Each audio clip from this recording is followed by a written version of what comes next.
रसिक श्रोते आणि विद्यार्थी मित्रांना दीपक वेलणकरचा नमस्कार आणि आवाज व्याख्यानमालेच्या या 5व्या भागामध्ये तुम्हा सर्वांचं स्वागत. मंडळी, आवाज कुणाचा या अभिवाचनासह व्याख्यानमालेच्या मागच्या भागामध्ये मी ध्वनी आणि आवाज याबद्दल पाश्चात्य आणि भारतीय विचार याबद्दल बोललो होतो. अगदी प्राथमिक व्यायाम मोठ्याने वाचण्याचा त्याबद्दल देखील मी मार्गदर्शन केलं होतं. नियमितपणे तुम्ही तो केला असेल तर व्यायामाच्या दुसऱ्या टप्प्याकडे आता आपण वळूया. सहज मोठ्यानं वाचन आणि एकसुरी वाचन हा पहिला टप्पा झाला. आता त्यानंतर वाचनाच्या या पद्धतीमध्ये थोडासा फरक करायचा आहे. रोज नवा मजकूर निवडून तो भरभर पण अचूक वाचायचा. कालावधी 10 मिनिटांचाच ठेवायचा. या वाचन सरावामुळे काय होईल तर आवाज निर्मितीमध्ये सहभागी होणाऱ्या शारीरिक अवयवांमध्ये परस्पर समन्वय घडून येईल. डोळे, मेंदू आणि गळा यांचा ताळमेळ जुळला की सुरुवातीची बाजी तुम्ही जिंकलीत असं समजा. मग उत्स्फूर्तपणे बोलण्यासाठी आणखी कशाची गरज आहे तर प्रबळ इच्छाशक्तीची. आज ध्वनी विचार याबाबत बोलताना मी याच मुद्द्यावरती बोलणार आहे. ध्वनी आणि आवाज हे वेगवेगळे नाहीत. म्हणजे मिनिंगफुल आणि मिनिंगलेस ध्वनी असं काही असत नाही, तर सगळेच ध्वनी हे अर्थपूर्ण असतात. मात्र आपल्याला त्यांची गरज असतेच असं नाही. निदान भारतीय संस्कृतीमध्ये तरी हाच विचार मांडलेला आढळतो. परदेशी विचार पद्धतीनुसार मनाचा आदेश आणि श्वासाचं पाठबळ म्हणजे मानवी कंठातून ध्वनीची निर्मिती हा विचार मांडलेला दिसतो. परंतु आपल्याकडे वाचेचे किंवा वाणीचे 4 भाग किंवा 4 प्रकार पाडून बाहेर पडणारा आवाज म्हणजे वाणीचा शेवटचा 1/4 भाग आहे अशी संकल्पना आहे. परा, पश्चंती, मध्यमा आणि वैखरी असे वाणीचे 4 प्रकार आहेत. पैकी पहिली म्हणजे परावाणी ही नाभिस्थानी असते. म्हणजे तिचं केंद्र हे आपल्या बेंबीजवळ आहे असं मानतात. दुसरी पश्चंती, हिचं केंद्र आपल्या हृदयाजवळ आहे. मध्यमेचं केंद्र आपल्या घशामध्ये स्वरतंतूंच्या जवळ आहे. तर वैखरीचं केंद्र हे जिभेच्या टोकाशी आहे अशी ही मांडणी आहे. वैखरी वगळता उर्वरित 3 प्रकार हे आवाज निर्मितीतले सच्चे किंवा सच्च्या आवाज निर्मितीसाठी आवश्यक असे मानले जातात. म्हणूनच समर्थ रामदास स्वामींनी देखील म्हटले पहा, पुढे वैखरी राम आधी वदावा. अर्थात जिभेच्या टोकानं नुसतं राम राम राम राम राम राम म्हणून चालणार नाही. राम काही समोर येणार नाही. तर आतल्या वाणीनं त्याला साथ घालावी लागेल तर तो कदाचित तुमच्यासमोर येईल. मानवी कंठामधून निघणाऱ्या आवाजाचा प्रवास हा नाभीतून सुरू व्हायला हवा असं प्राचीन भारतीय शास्त्र सांगतं. गानरहस्य प्रकाशिनी या ग्रंथामध्ये तर म्हटलेलं आहे, आत्मा विविक्षमाणोयम मनः प्रेरयते. म्हणजे an individual, that is a soul, with a desire to speak encourages the mind. म्हणजे आत्म्याची, म्हणजे इंग्लिशमध्ये ज्याला सोल म्हणतात, सोलमेट वगैरे हे शब्द आपण ऐकले असतील, तर हा सोल ही बोलण्याची इच्छा मनाला प्रवृत्त करते. म्हणून आत्मा विविक्षमाणोयम मनः प्रेरयते.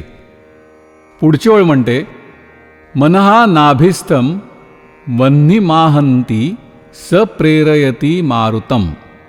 म्हणजे the mind strikes the heat centre at the naval region. इथे हीट म्हणजे वह्नी, अनल केंद्र असा त्याचा अर्थ झाला.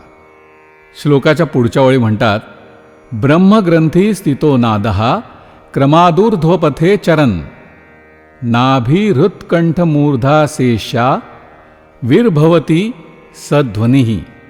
म्हणजे the mind strikes the heat center at the navel region, which then pushes the air म्हणजे wind म्हणजे अनिल, the sound म्हणजे नाद, sound energy, then gradually moves up through the stomach, heart, throat and then mouth as a audible sound.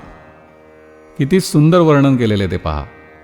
म्हणजे याचा अर्थ हा झाला की आवाज हा फक्त मनाचा आदेश आणि श्वासाचं पाठबळ असेल तर येणार नाही, तर तो पोट, हृदय, गळा, तोंड असा प्रवास करत करत बाहेर पडतो आणि त्यासाठी आत्म्यानं मनाला तसा आदेश द्यावा लागतो. म्हणूनच आवाजाचा ध्वनी, वर्ण आणि शब्द किंवा नाद, स्वर आणि अक्षर हा प्रवास किती अचूकपणे किंवा नेमकेपणानं सांगितलं आहे आपल्या पूर्वजांनी ते पहा. थोडक्यात काय तर biological system and psychological system both should be in harmony. He harmony किंवा समन्वय नसणं हेच नीट परिणामकारक बोलता न येण्यामागचं कारण आहे. मग तो तोतरेपणा असू दे, बोबडेपणा असू दे, ताण असह्य न झाल्यानं मोकळा आवाज न लागणं असू दे. बोलण्यातलं अपयश हे आवाजाच्या या प्रवासामध्ये व्यत्यय आल्याचं, त्यात खंड पाडल्याचं द्योतक आहे. यामध्ये मग आणखी भर पडते ती जीभ, ओठ, गाल, गळ्याचे स्नायू, दात यांच्या भूमिकेची. तेव्हा आवाजाचं प्रशिक्षण केवळ हार्मोनियम घेऊन सा घोटत बसल्यानं किंवा केवळ ओंकार जप करून होणार नाही, तर शरीराच्या अवयवांबरोबरच मनाचाही त्यासाठी विचार करावा लागेल. परफॉर्मिंग आर्टिस्टनं तर मन सदैव प्रफुल्लित ठेवावं. अर्थात आपण कितीही ते प्रफुल्लित ठेवण्याचा प्रयत्न जरी केला तरी एक्सटर्नल फोर्सेस म्हणजे मग त्या जवळच्या दूरच्या व्यक्ती असतील, वैयक्तिक सामाजिक पातळीवरती घडणाऱ्या घटना असतील, त्या आपल्यावरती नकारात्मक परिणाम करण्यासाठी तत्पर असणारच. अशावेळी त्या व्यक्ती किंवा त्या घटना दुरुस्त करण्यापेक्षा आपण त्यापासून दूर व्हावं हेच योग्य ठरेल. सर्वांना सुधारायला आपण काही महात्मा नाही आहोत. आणि तसं सांगून कोणी आपलं ऐकायला तर हवं ना. दुसऱ्याला सांगून तो सुधारेल असं नव्हे, किंबहुना दुसऱ्याला सुधारायला सांगणं हे देखील आपल्याला जमेल असं नव्हे. अशावेळी आपण आपल्या आवाजाची काळजी घ्यावी, चांगलं ऐकावं आणि अभद्र वचनांपासून दूर राहावं हेच उत्तम. हे उपाय जरूर करून पहा. यासाठी एक छोटासा व्यायाम सांगतो. आपल्या मनाला उभारी देणारे शब्द किंवा घटना लिहून काढायच्या आणि त्या जमेल तेव्हा आपण दिवसातून एकदा तरी मोठ्याने वाचायच्या. शब्द असतील तर त्यांचा वापर करायचा. उदाहरणार्थ सुंदर, सुरेख, अप्रतिम, वा, झकास, भरभराट, श्रीमंत, घवघवीत, ऐश्वर्य असे. हिप्नॉटिझम किंवा संमोहन शास्त्रातलं सेल्फ सजेशन म्हणजे तरी हेच आहे. जो जे वांछिल ते ते होईल. याबद्दलचा एक किस्सा आठवतो. भारत पाकिस्तान दरम्यानचा कसोटी क्रिकेट सामना होता आणि भारत विजयाच्या अगदी अखेरच्या टप्प्यामध्ये होता. उरलेल्या चेंडूमध्ये आवश्यक धावा मिळवण्यासाठी पाकिस्तानची अक्षरशः त्रेधा उडाली होती. शेवटी 1 चेंडू आणि 6 धावा अशी वेळ आली पाकिस्तानवरती आणि पाकिस्तानची शेवटची जोडी मैदानावरती होती. जावेद मियांदाद खेळत होता. सामना भारतानं जिंकल्यासारखाच होता आणि आखरीत घडलं. जावेद मियांदादनं शेवटच्या चेंडूवरती षटकार ठोकला आणि पारडं फिरलं. पाकिस्ताननं सामना खिशात टाकला. त्यानंतर पत्रकारांनी जावेद मियांदादला विचारलं की तुला भीती नाही वाटली शेवटच्या चेंडूवरती षटकार ठोकण्याची? समजा तो आऊट झाला असतास तर लोकांनी तुला नावं ठेवली असती, सगळा दोष तुझ्यावरती आला असता. त्यावरती तो इतकंच म्हणाला की मी मैदानात जाण्यापूर्वी माझ्या यापूर्वीच्या उत्तम खेळींची व्हिडिओ कॅसेट पाहतो आणि मग स्वतःला बजावतो की आज तुला यापेक्षा चांगलं खेळायचं आहे. काय म्हणाल याला? मनशक्ती प्रबळ असणाऱ्याला कोणत्याही बाबतीमध्ये हरवणं शक्य नसतं. इतर गोष्टींची अनुकूलता असून मनशक्तीत जर कमकुवत असेल तर मग मात्र काही खरं नाही. असो, आता आवाज कुणाचा या अभिवाचनाला आणि त्यावरच्या विवेचनाला सुरुवात करतो. आवाजाच्या नाना तऱ्हा. आवाज जोपासनेची शास्त्रीय माहिती मिळवत असताना आवाजाच्या निरनिराळ्या प्रकारांचा, तऱ्हांचा अभ्यास करणं हे ओघानंच येतं. पण मग प्रत्येक माणूस आवाजाविषयी नवीन काहीतरी सांगून जात असतो हे टिपायला हवं. हस्तसामुद्रिक शास्त्राच्या विद्यार्थ्यानं काहीशा हावरटपणानं त्याच्या संपर्कात येणाऱ्याचा हात सोडू नये ना, तसंच काहीसं या शास्त्राचा अभ्यास करणाऱ्याच्या बाबतीमध्ये घडत असतं. कार्यक्रमाच्या आधी किंवा स्टुडिओत जाण्यापूर्वी जवळच्या चायवाल्या भटाकडे उभं राहून एक कटिंग घाईघाईनं घशामध्ये ओतायचा, त्यावर एक सिगरेट ओढायची, त्याचा वास येऊ नये म्हणून एखादी मिंटची गोळी चघळत चघळत मग कार्यक्रमाच्या निवेदनाला किंवा सूत्रसंचालनाला सुरुवात करायची. हा बहुतेक निवेदकांचा परिपाठ दिसतो. एक प्रसिद्ध निवेदक तर 2 गाण्यांच्या मध्ये सुद्धा स्टेजवरून बाहेर जाऊन सिगरेट ओढून परत यायचा आणि त्यामुळे आवाज चांगला लागतो असं सांगायचा. आवाज नीट नसेल, घसा दुखत असेल तर किंवा एखादा तेलकट तुपकट पदार्थ खाल्ल्यावर लवंग, वेलदोडा, खडीसाखर, जेष्ठीमध चघळावं, त्यामुळे आवाज निर्मितीला मदत होते, या माझ्या कल्पनेला सुरुंग लागला तो यामुळेच. आपल्या आजूबाजूला वावरणारी माणसं खाजगी आणि सार्वजनिक असे 2 आवाज लावतात. सार्वजनिक आवाज म्हणजे इतरांशी बोलताना, माईकवरून बोलताना, प्रसारमाध्यमांमध्ये कार्यक्रमाच्या सादरीकरणासाठी मुद्दाम काढलेला वेगळा असा आवाज. खरं म्हणजे दुभंगलेल्या व्यक्तिमत्वाचंच हे चिन्ह आहे. It's a best example of split personality. पण तरीही खाजगीमध्ये आणि सार्वजनिक ठिकाणी सारखाच आवाज वापरणारे चांगले वक्ते, चांगले पुढारी, नट, वृत्तनिवेदक आपल्याकडे काही कमी नाही आहेत. पुस्तकं वाचून न कळलेला विषय एखाद्या शिक्षकांनी ज्या वेळेला बोलून समजावला जातो त्यावेळेला तो आपल्याला चटकन समजतो. याचं कारण म्हणजे समजावण्यातल्या क्रियेला आवाजाचा आधार असतो म्हणून. आवाजाचं इतकं महत्त्व असताना त्याचा गैरवापर करून तर चालणार नाहीच. शिवाय त्यावर दुसऱ्या कुण्या आवाजाची छाप पडेल आणि तो आपलं नैसर्गिक गुण हरवून बसेल, असं देखील आपल्याला वाटता कामा नये.